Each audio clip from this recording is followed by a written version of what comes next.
My name is Musalia, Kenya's ambassador to the Nordics and the Baltics.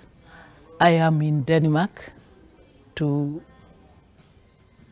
join the Prime Cabinet Secretary and the Cabinet Secretary for Foreign and Diaspora Affairs, who will also be in Denmark to represent His Excellency President William Ruto at the Danish-Africa high-level dialogue on strengthened partnerships.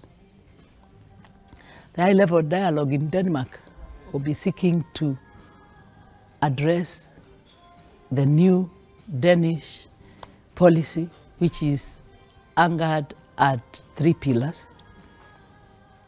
and that is trade and investment, climate action, and peace and security.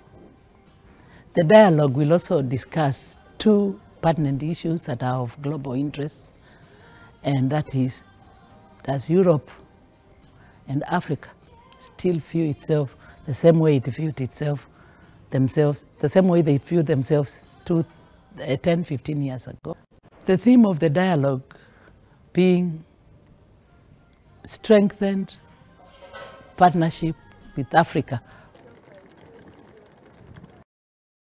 Now, atongoria a kiama kia